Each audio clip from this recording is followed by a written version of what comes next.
Hey, this is Scott Gray of the band Union Gray, and this is a peek behind the curtain at the making of Ain't Livin' Long Like This. Enjoy. I know I did. Cheers.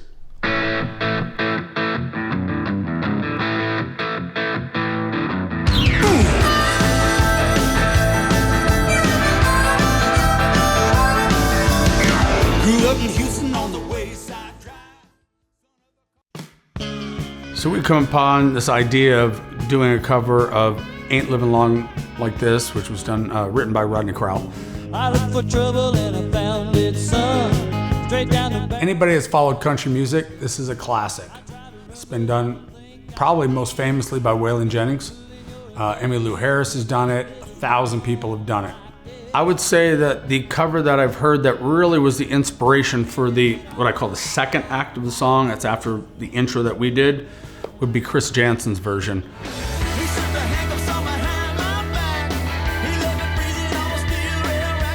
I was a Chris Jansen fan, or I should say I'm a Chris Jansen fan. And so when I heard him cover the song, I loved it because I was like, that sounds like Union Gray doing Ain't Livin' Long.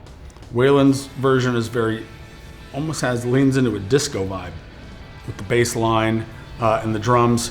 But when I heard Chris's version, I was like, oh, this would be fun to do that version live, just be kind of a fun rock song.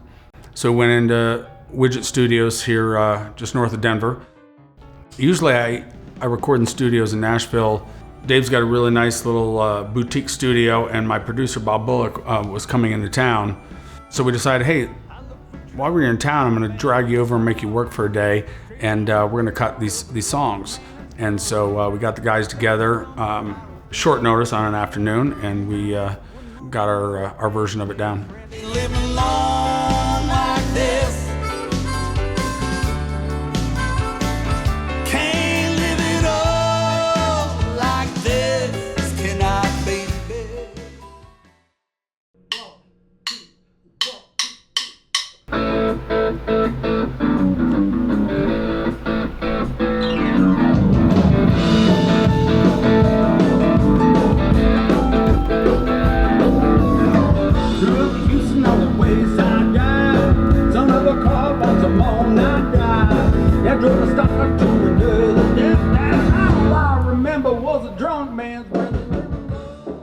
A lot of times what happens when guys are finishing getting setting up or whatever, and whoever gets their instrument up first, they just start noodling around, and Doug started playing this whole piano intro.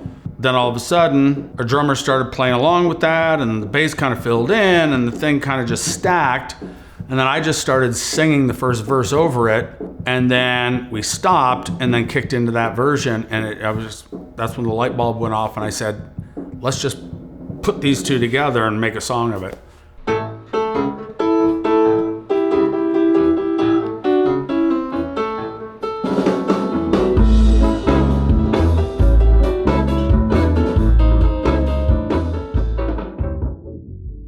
So typically for my solos, I'm punching in a delay, which gives me a little boost, a little compression. More fun to play to. And a little more fun to play to. It's in time with whatever's happening. Yeah, no, I mean, I don't, on any of this stuff, my suggestions, I don't want to squelch you guys on what you're doing.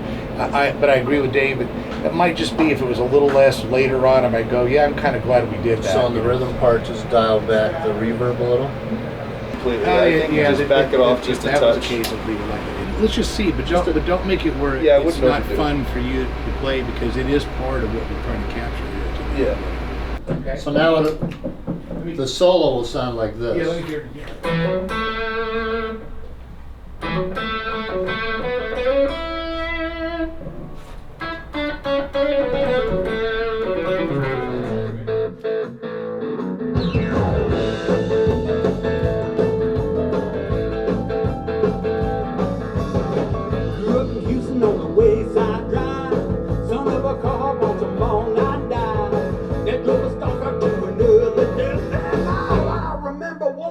Man's really living long like this.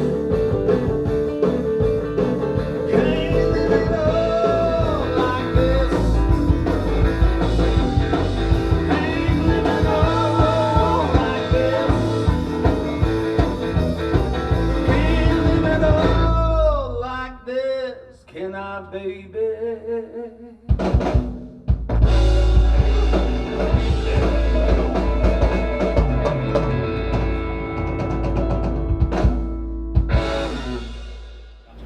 then, suggestion we had. Yeah.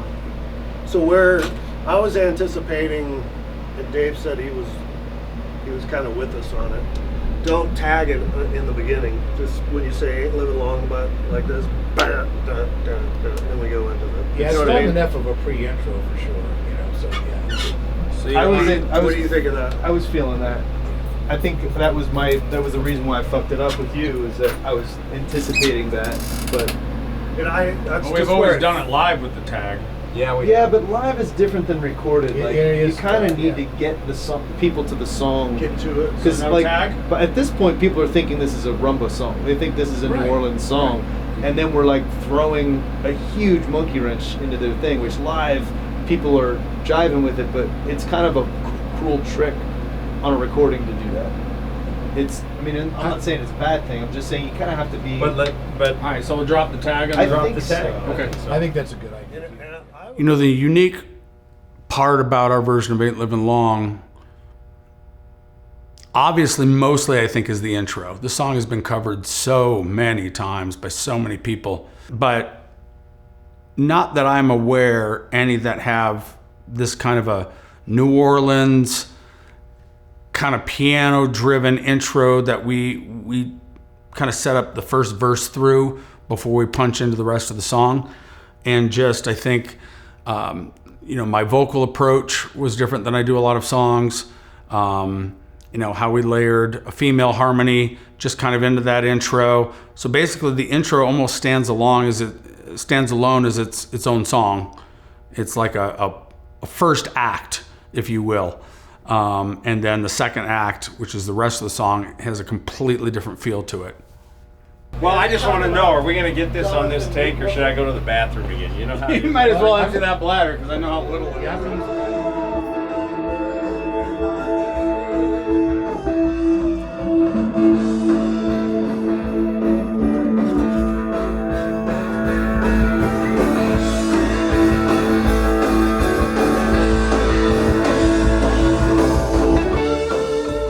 There might be room just for a counter, something thinner, just because you have some really nice rakes in there. But yeah, that would, I think that vocals, man, this one's done. Yeah. It feels good. This is good. Okay, can you just give me, don't let him take you to the man downtown, and then punch me? Don't let him take you to the man downtown. Okay. Okay, gotcha. I'm at the bottom of a jailhouse, now ain't living long like this. Can't live it all like this, can I, baby?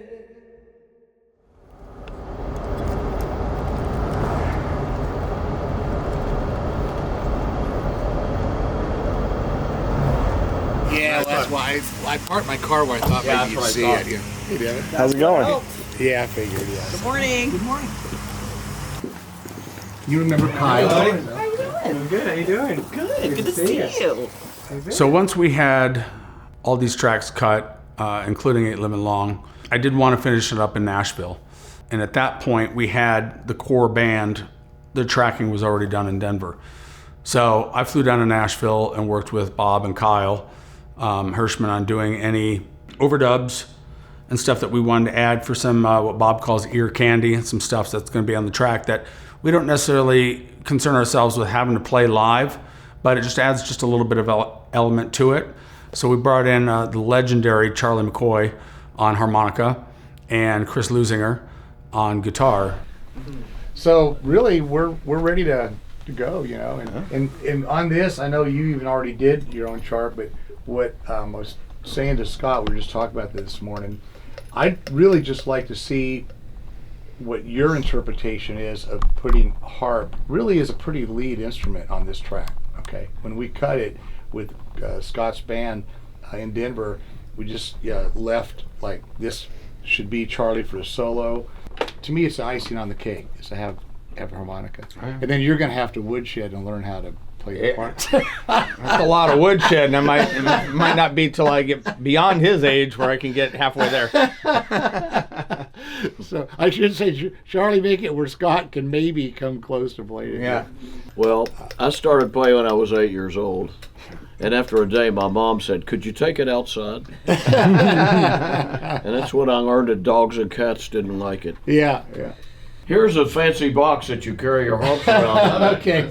It's Yeah. Walmart, $3. Bait and tackle. Yep. I love it. But look there's 12 keys, Perfect. 3 tunings in each key. I love it. See? Country tune, Patty Richter, normal. Wow. I think I'm going to write like Gucci or something on there, or, we'll figure out something. Chanel. Yeah, Chanel, like. Yeah. You want to just go through again, take sections? What's best for you? Let's just, Do it again. Okay. Are you hearing everything okay, Charlie? I kind of got a handle on it now. All right, great.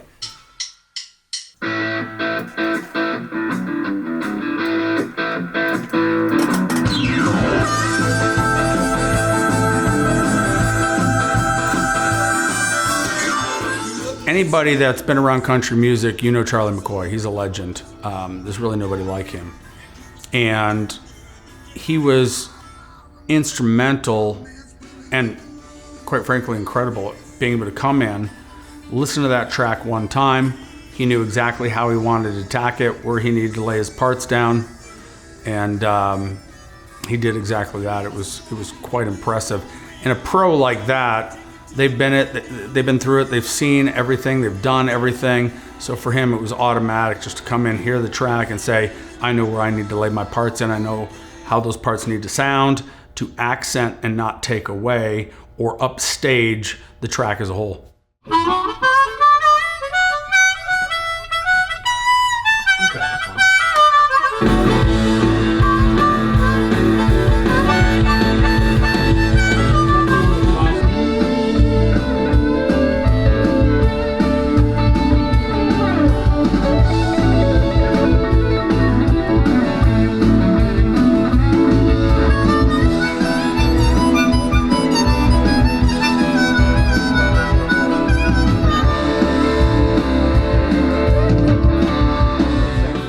It never ceases to amaze me when I watch these session guys in Nashville. I've been very fortunate through my connections with the producers I've had and primarily Bob to have players come in who are just so incredible at their craft and this is what they do. And Charlie has been doing it for decades upon decades, and he has seen it all, he's heard it all. And to watch him come in and just approach it, no ego, no attitude, always appreciative for the opportunity. And then he just comes in like a true pro, and you set it up and he knocks it out.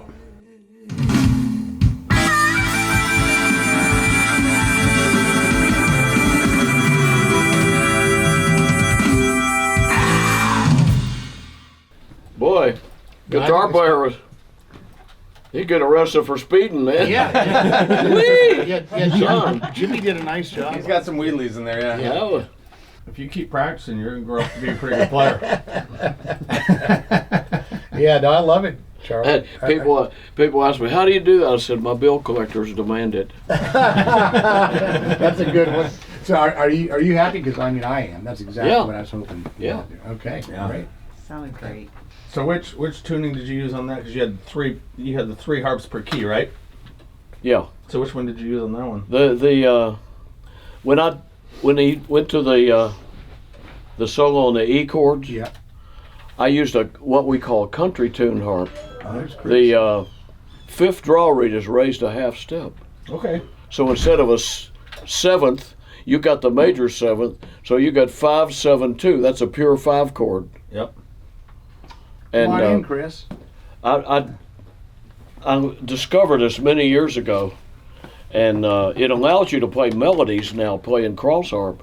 Songs like Over the Rainbow, Somewhere Over the Rainbow. Okay. And it's easy to bend it back to the dominant seventh if you need to. That's awesome. The other one, that seventh is raised, but the third blow reed is raised a whole step.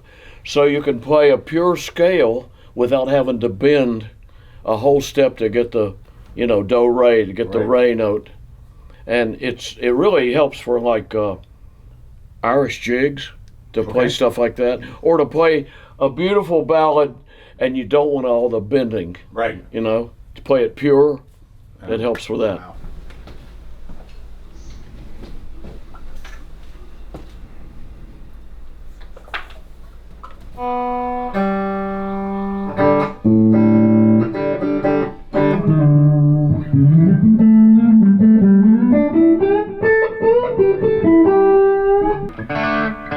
So this is Chris's idea, and I figured why not? Because it's just a little bit of supportive ear candy in it. And Chris, we're not running from the head, right? We No, just to start. I think just for when the boogie part comes Okay. in. He's not going to go bashing him though, right? No, I made sure the volume was down.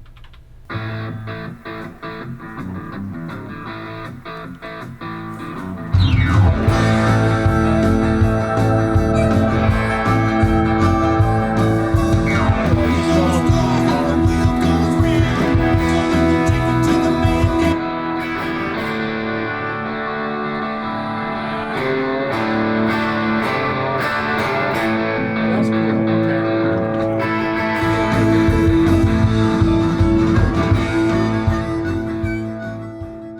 So Chris Lusinger, he added a second guitar just to kind of fill space. And what I mean is a lot of times, when you play live, you don't always have all the instrumentation and everything that you do in a studio, because it's just another person that you have to pay and another mouth you have to feed, so to speak. But you can really take those liberties when you're cutting in a studio with overdubs. And Chris is such a dynamic, creative player. He knows how to pocket his stuff around the other guys in Union Gray so that he's not stepping on or treading upon anybody else's parts. And he can hear that space and sort of lay something in there and layer it to give it that sort of fullness in that body. It's one of those things that you wouldn't realize it unless you heard it. It's very subtle, but it really adds a fullness and a body to the track. I think I'll let you hear that back because I think that's great. Though. So, I think that's great. Great. Thanks.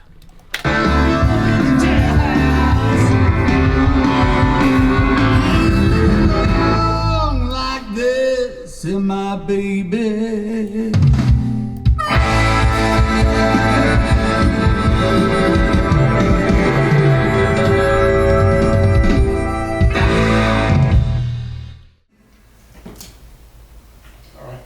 Let me know when. Livin long like this. Ain't living long like this. Ain't living long like this. Ain't living long like this. Say my baby. So when we play this live, clearly anybody that's listened to the most famous versions of this track, which I think probably the Waylon Jennings version is the most iconic of all the versions that this has been done, nobody expects that that's the song that's coming out. When they hear that piano intro line and the drums drop in, nobody has any idea it's Ain't Livin' Long Like This. And that's what I love about it, because once I start singing the first couple lines and they're like, oh my gosh, this is Ain't Livin' Long, I think it's very cool. And then the other little flip of that is then I think their expectation is this is how the song's going to be done all the way through. Oh, they're just going to do this cool piano version of the song, but that's just the first verse, and then it punches into that straight, just drop it, grip it, rip it, rock feel. It's funny to watch in the crowd and see the reaction. People are like, oh, this is kind of cool, this is groovy, and then all of a sudden it's like, oh, now we're gonna dance, and it's a cool little trick we play on the crowd. We just cut this in the studio. We're gonna put this version out, release it as a single here pretty soon.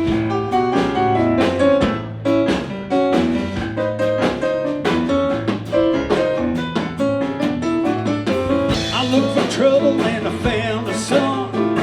Straight down the barrel of the long man's gun. I try to run, but I don't think I can. You make one move and you're a dead man, friend. And living long like this, and my baby.